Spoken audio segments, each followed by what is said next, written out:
Hey everyone, welcome to another episode of Catholic Coffee Talk, a podcast where in between sips, we answer your Catholic questions. I'm your host, Father Brad Doyle, and I have with me our resident good Catholic, Peter Goen.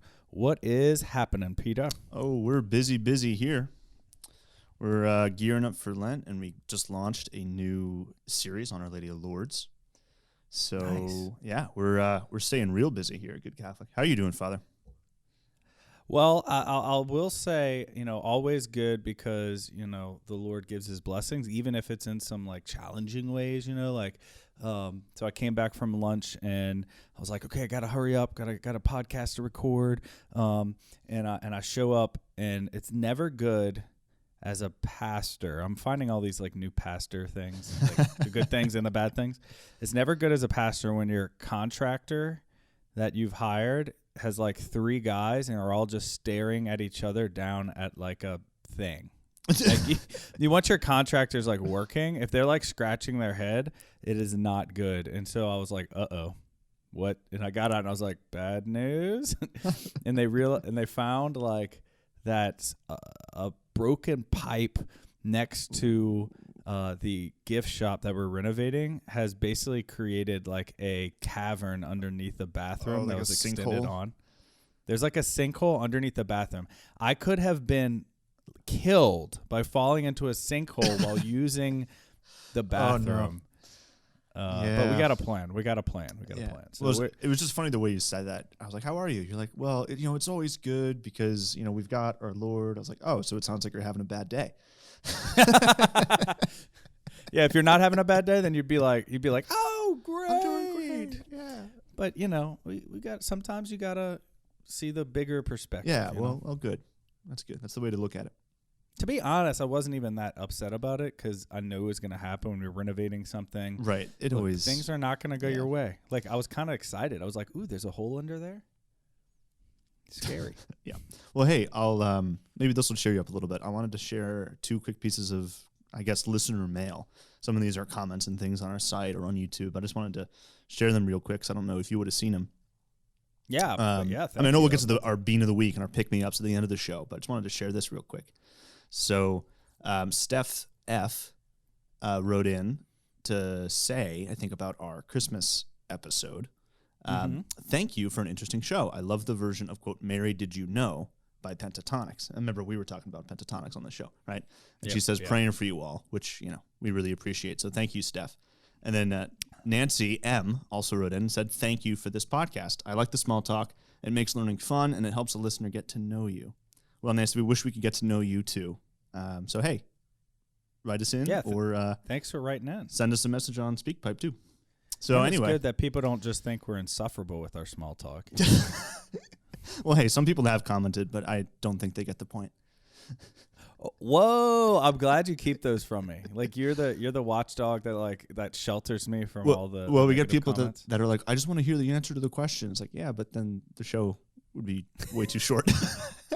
The different types of people out in the world are very interesting. It's there's actually people who just been like, I want to get a podcast. And then you go, this is the question, and here's the answer. Bye. Goodbye.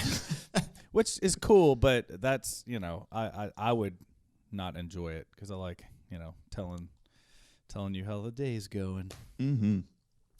Well, that said, we should get to the question today.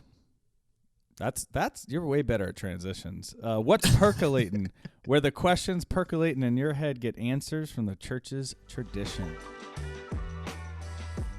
Usually, going to confession is uncomfortable and embarrassing. Even after decades of going, it usually doesn't get any easier. Furthermore, you probably haven't been taught anything about confession since you were 7, so your questions are still unanswered. Until now. In response to popular demand, we at Good Catholic have created a simple, straight-to-the-point mini-series that covers your most common questions and concerns, called Understanding Confession. There are 6 simple sessions, and we will give you confidence, peace of mind, and a new zeal for this sacrament. We'll give you tips on how to overcome fear and shame, the 3 things you need for a good confession, clarity on what actually constitutes mortal sin, and much, much more. So join us and our friend, Father Ken Geraci, to dive into this powerful sacrament of mercy. Click the link in the description or sign up today at goodcatholic.com. question. What do we have today, Peter? All right, we have someone who wrote in from New York. I'm going to read this a little out of order, but he writes in and says, Father Brad and Peter, I first encountered you fine gentlemen in your 30-day series on the Mass. I am a longtime Catholic and attended Catholic schools all 13 years of primary school. After completing the series, I was shocked at how little insight I had to the Mass. Now, I hope he's saying that he was shocked at how little insight he had before the series, and not that not that he took the series. At the end of it, and got I was nothing out like, of it. wow, didn't get anything out of it. But he says, I also enjoyed the Advent series, and I'm currently considering Divine Mercy. Keep up the good work. I love what you do with the podcast. After all, and this is where he gets, right to my heart. He says, after all, how can you not like someone who enjoys a good old fashioned? Nice. Yep. He knows us. We know him. Brother Dave. Now, his question, I should say this is from Dave. So thank you, Dave. His question is, what is the church's view on cremation? Is it acceptable? And is a mass of Christian burial said? Thanks, Dave. Yeah, great question. A lot of people ask this. And again, as with other topics or other questions we've had, I think we've had an end-of-life issue questions, and it's good to think about these things beforehand. So people like you, Dave, who are asking the question, so that people don't have to ask it and have to receive the answer or make decisions when they're in a traumatic situation. Yeah. They're going to bury a loved one. It's hard to make decisions. It's better to think about them beforehand. So as we're thinking about it, let's answer it. And I just go straight to canon law, especially with these kind of matters. It's kind of like, is this allowed? Is this not? Mm-hmm. Well, the church has a law, and it'll give, and then we can kind of wax eloquent about the reasonings behind this or that, or yada yada. But here it is, 1176, paragraph or number 3. Sometimes in canon law, each canon might have little subsections. Right. So number 3, the church earnestly recommends that the pious custom of burying the bodies of the deceased be observed. Nevertheless, the church does not prohibit cremation unless it was chosen for reasons contrary to Christian doctrine. So I think it's pretty self-explanatory.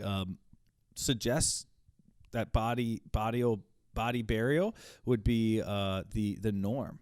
We shouldn't, at least the church doesn't foresee us or want us to go all the way or kind of give pride of preference to cremation, but it is not completely out of the question, at least according to canon law, and that was written or promulgated in 1983. And this is in contrast to the former canon law, which is why maybe some older parishioners say, this person got cremated. Isn't that against the church? Why are you doing a burial? Because they might remember the older canon law, which is 1917, the Pio Benedictine canon law. And it stated that underneath no circumstances could a cremation happen. And real quick, just describe cremation, because we didn't do that. And so, Peter, what is cremation? Oh, just the burning of the deceased body. Exactly. And the internment, presumably the internment of the ashes. Exactly. So a way of handling the body of a deceased person before it's their burial, in which they're burned and the remains are ashes. Canon 1184 number 1 further clarifies, and actually the whole canon's kind of, I'm just going to read the whole canon because it's intense, and it's I don't know, it's canon law written that kind of gives a shout out to previous codes where it's direct. Let's say that. Well, hey, laws should be direct. I think they should, but they sometimes really should be. Let's go. So, unless they gave some signs of repentance before death, the following must be deprived of ecclesiastical funerals. Meaning so the this following is situation. The following people must be deprived. Number 1, notorious apostates, heretics, and schismatics. So if someone, let's say, dies and they've written a book, right? Mm-hmm. And the book is like why, the case against Christ. Even if they were baptized, but they wrote a book, the case against Christ, and they died without repenting, particularly publicly, then they would be denied a Christian funeral. And why would this be? Because of scandal. Yeah. And it being a stumbling block to other people's faith and them coming back to the faith. Like, oh, this person can get, a Christian burial. They didn't even like it. It would just be, it would probably be mocked that this person was an atheist or apostate. They left the church, they left communion and even faith in Christ, and yet there's this ceremony happening. Yeah. So. Yeah, that makes sense. What else? And those who chose the cremation of their bodies for reasons contrary to the faith. So that brings us to, actually, let's read all the other ones, and then we'll come back to that to explain. Yeah. Number 3, other manifest sinners who cannot be granted ecclesial funerals without public scandal of the faithful. Number 2, if any doubt occurs, the local ordinary is to be consulted, and his judgment must be followed. And then Canon 1185, any funeral mass must also be denied a person who is excluded from ecclesiastical funerals. What's the difference between an ecclesiastical funeral and a funeral mass?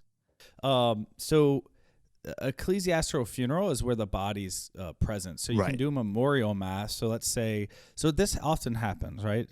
Someone is from someplace else and they want their remains to be in that place that they were born. Someone might be from Louisiana. They move away to New York and they want to come back to Louisiana to be buried.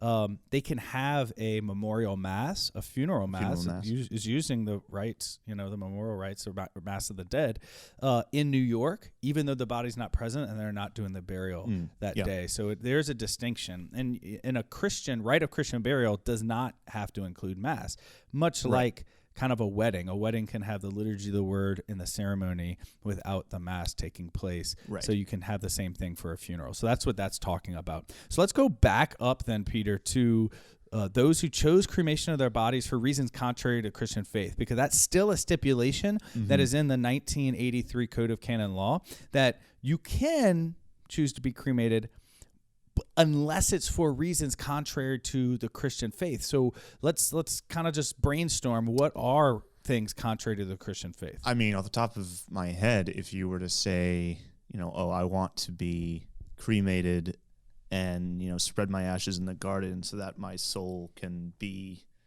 on my land, or in nature or something like that. It's like, well, that's not what your soul is. So that's contrary to the faith. I mean, if that's your thinking, I'm trying to think of what else it could be. I know I've heard that one before, or something similar to that. I think most of the time, even though it might be expressed in different ways or different phrases, slightly different meanings, it all goes back to a belief in the resurrection of the body. In the creed itself, we say we believe in the resurrection of the body. So if you are being cremated because you deny the resurrection of the body, like you don't believe that you'll have a resurrected body, then that would be a reason against the Christian faith for being cremated. Yeah. Now, there are some people who, and I think this is why maybe some of the changes happened, that the bishops recognized, okay, the theology of the resurrection of the body, is it these particular atoms that are resurrected? Is that what the resurrection of the body means? That like the atoms you had when you were alive are the ones that are revived? Possibly, but not necessarily, because your atoms change throughout your life. You're not the same atoms, right?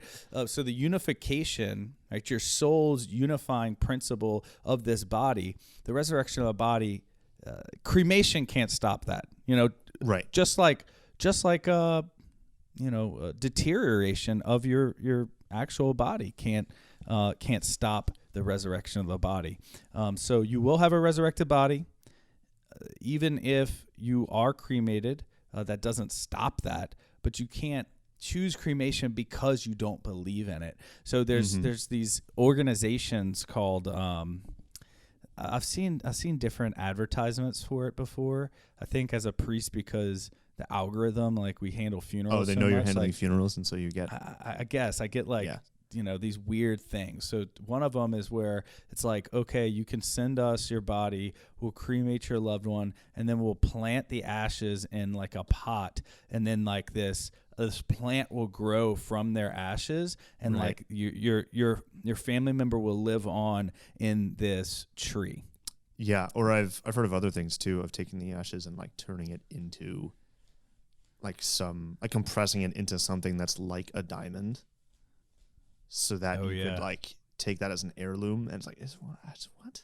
I don't know. It's just So those would be two, I think, iterations of something that's against Christian belief and Christian faith, because it's not a respect for the remains of our loved ones. We do say, and we're about to get to Lent, right, in a couple weeks, and we're going to say, one of the things you can say that the minister can say when they give you your ashes is ashes to ashes, dust to dust. And so we recognize that like ashes aren't necessarily an offense against the human person or the body, but how we treat the remains of those who have passed away can be. So, so that's on the table. You can be cremated if you desire it, though the preferred method for the church is a body burial. But what can't you do with your cremains, as so-called, if you are cremated?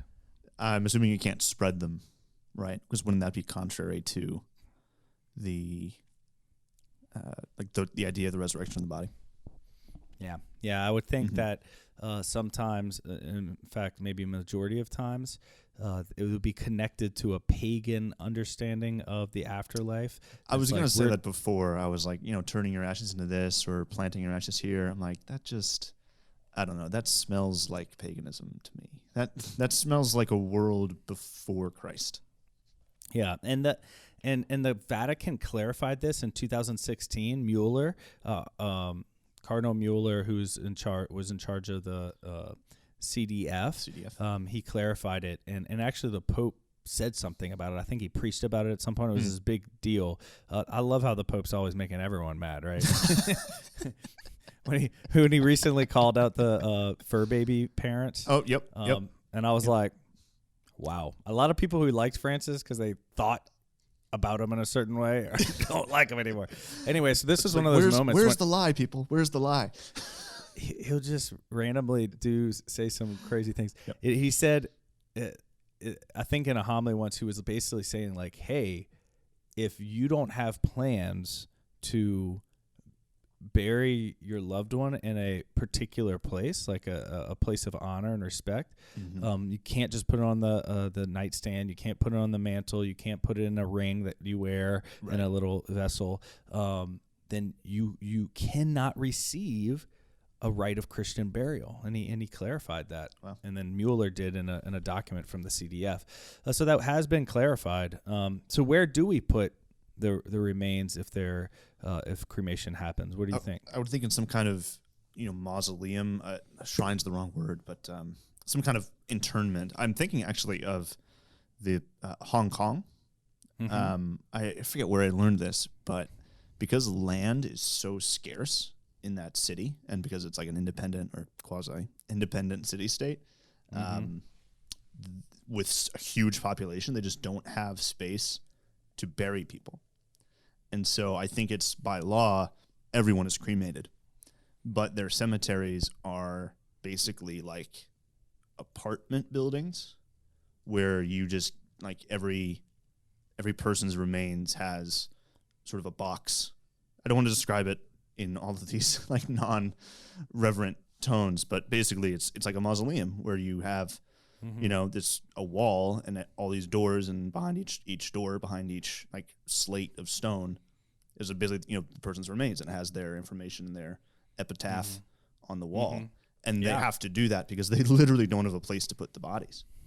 Exactly. That's a practical reason. In fact, that's something that the church recognizes. Like, look, sometimes practical things necessitate burial in a certain way, like in situations of war where you have so many bodies, you might have, but even back in the day, you would have to be cremated for that purpose, or burial at sea. I was thinking of that ever too, thought about that? Like it's a situation where it's like, okay, well, there's not a specific place. This is not something you would just choose to do if you were on land, but sometimes you have to, and it's the most respectful way to, because you're going to be at sea for a long period of time.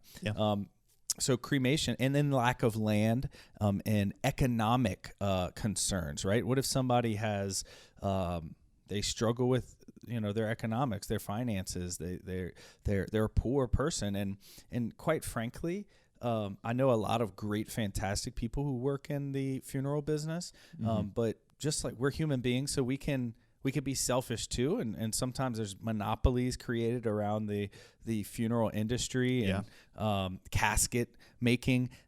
There was an issue at my seminary, my first college seminary, where the monks, these little monks in the Abbey in Covington, they were like, we're gonna start, we have a wood shop and we'll create and sell affordable caskets. It's part of the corporal works of mercy, burying the dead. And so these monks who made by monks, they were praying while they made them, and they were way more affordable. The morticians of Louisiana lobbied and tried to sue the monks and lobbied Congress to block them, and so that they could have a monopoly on casket making. And you don't try to sue monks in Louisiana. I get that everyone's got to find their livelihood, and I respect that. But if you find yourself suing monks, suing a monastery, you might have done something wrong. for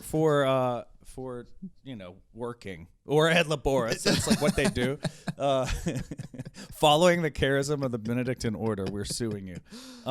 So anyway, I think sometimes the prices can be pushed up high because of monopolies, and quite frankly, there's politics behind it. So this other option might be more affordable for somebody in someone's family. And so people might choose it just for that practical reason. But the word that you were struggling for, the mausoleum, one, you can bury someone's remains in the ground as well. Like they say they have a normal plot. And in fact, you can bury more than one. Our cemetery documents say, our policies here at Mount Carmel says you can bury two urns, or you can bury one casket in one urn, but you can't bury two caskets just because of land. The word though for the mausoleum is a columbarium, which is a cool word. Columbarium. So that's like a mausoleum for the remains that are ashes for urns, and it comes from the Latin word columba, which is dove. So a columbarium was always the word for these dove caves, so either man-made or existing in nature. These little niches where doves would hide and be in. They have their own little niche and their nest in there, and they called them columbarium. And then obviously that word is works taken for a mausoleum for the remains of someone who chose to be cremated. So that's what we would say it as Catholics. It would be a columbarium. Yeah. We need a little pick-me-up. I don't know. I think it's time for Bean of the Week. So what's your pick-me-up? Well, I just want to give a shout-out to, firstly, Dave, who wrote in. He said that he's from Ontario, New York. And I just want to give a shout-out to everyone kind of in that general area of the country. I've got family in Wayne County, the same county where Dave is writing in from.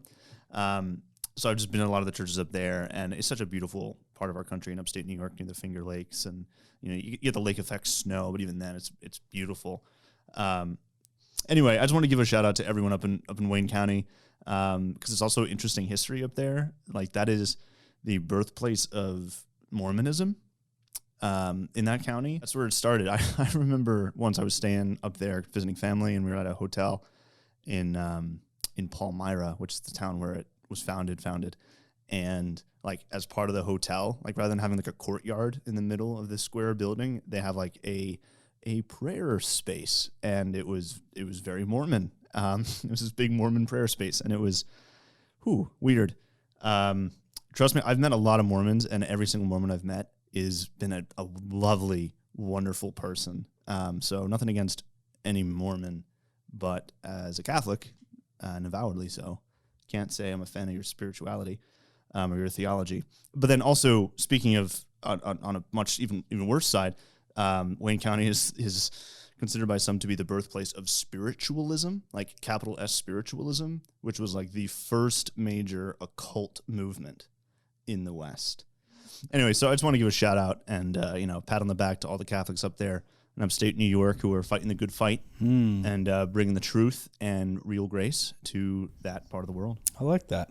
So The Donkey by Gk Chesterton, which, again, I think is just sometimes when we kind of express truths in a different media that it might be clearer, right, through art, through poetry. And The Donkey is a first-person poem written from the donkey's perspective, and the donkey being like a representative of the gritty, ugly, sinful, maybe even reality of human nature, but that Jesus isn't afraid of it. And so it's written from the donkey that he rode into Jerusalem on Palm Sunday. He says, from the donkey's perspective, "When fishes flew and forests walked, and figs grew upon thorn, some moment when the moon was blood, then surely I was born.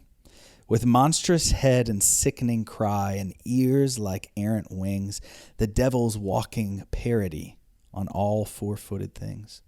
The tattered outlaw of the earth, of ancient crooked will, starve, scourge, deride me, I am dumb, I keep my secret still. Fools, for I also had my hour, one far fierce hour and sweet. There was a shout about my ears and palms before my feet." Dude, that is sick. I'm not even going to describe it. Can't talk about it more. Go read more Chesterton. Man was brilliant. Man knew what he was doing. Oh, it's so good. Okay. Go be a redeemed donkey out there, okay? You've been listening to Catholic Coffee Talk with me, Father Brad, and our resident good Catholic, Peter Goen. Coffee Talk is brought to you by the Catholic Company as part of the Good Catholic Podcast Cooperative. If this episode has blessed you, you can find more content at goodcatholic.com. As always, we ask you to leave a review, a rating, share the pod with a friend, or simply pray for us in our mission. If you have a question of your own that has been percolating, shoot us an email at askapriest@goodcatholic.com, or you can leave a voice message at speakpipe.com/Catholic Coffee Talk. We might feature your message on a future episode, and we'll answer all the questions to the best of our ability. To quote the psalmist, "Taste and see that the Lord is good. Continue to drink deeply from our great faith." We'll talk next week. Peace.